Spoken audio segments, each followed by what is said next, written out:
to fit tracking belts and drive belt to a 120 series robot, and we'll start from the absolute beginning here. We're going to start with our compression spring and insert it into the drive shaft, and we'll just put a little bit of grease on that in order to do that.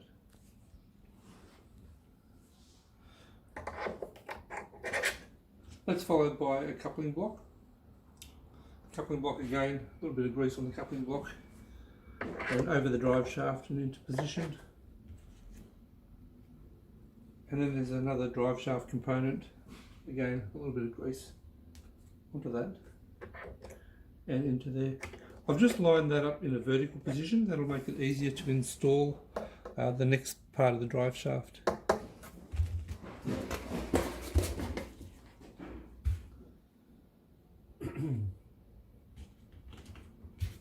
So the next thing we need to get is the flange and the actual drive shaft itself. There's two sides to this. This one's going to engage into our drive shaft. We need to cover that with a flange. We'll then put a tracking belt over the top of it.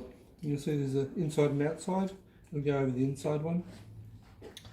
And then we will place it over one of the drive wheels. And then we'll insert the drive shaft into the front. Just make sure that it's locked into position so that it's engaging the motor. The second belt goes over the other side, going on the outside of the drive shaft, around the drive wheel on the outside. So they're on opposite sides. And the important thing here is that it doesn't matter if they're on the inside or the outside, so long as they match the opposite side of the robot. So on this side we've got it on the inside. If you come over here, we're also on the inside track.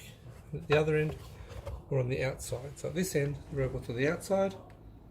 Yep. At the other end, they're on the inside. And there. Then we get our drive belt, and our drive belt has got some grooves on the inside. So it's got 3 lines on the inside. It always faces the robot, so not like that. The grooves, the lines face the inside, and that goes over the top.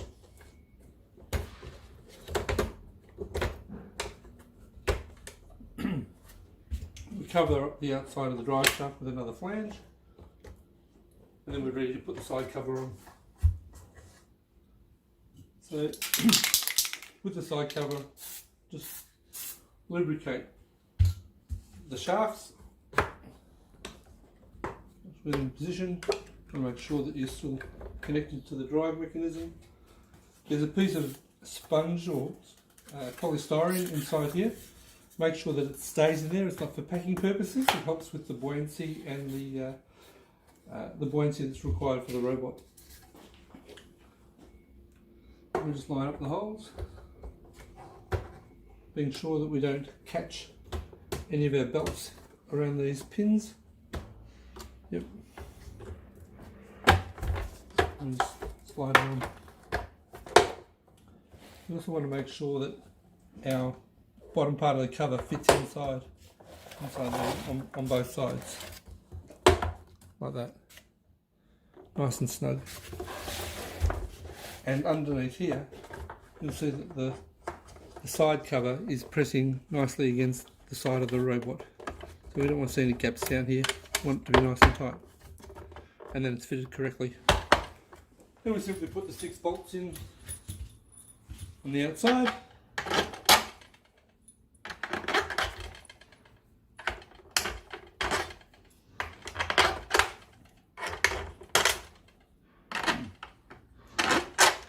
We insert the stair assist bracket, and that stops the track from dropping down. So that's going to go underneath here and over these 2 pins.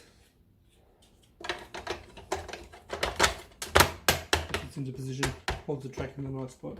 Then we'll just put the nuts on the inside. I like to use an electric screwdriver.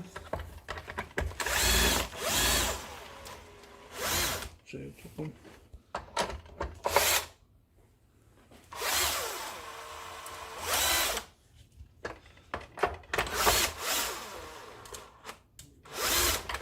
Do the same on the other side.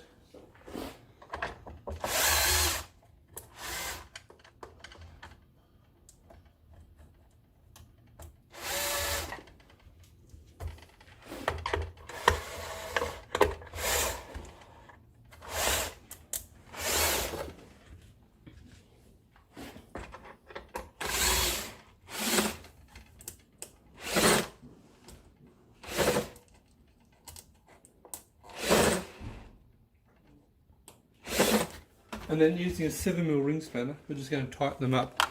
Now this screwdriver is set to a very low setting. We don't want to over tighten this. And the 7mm ring spanner just goes over each one of those nuts. And we'll just buzz it up. 1, 2.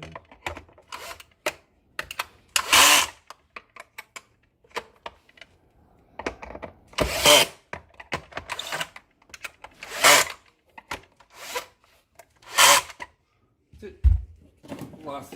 Last thing we'll do is put the water net over the top of the motor box, snap that into position, then you're ready for the base plate to go on.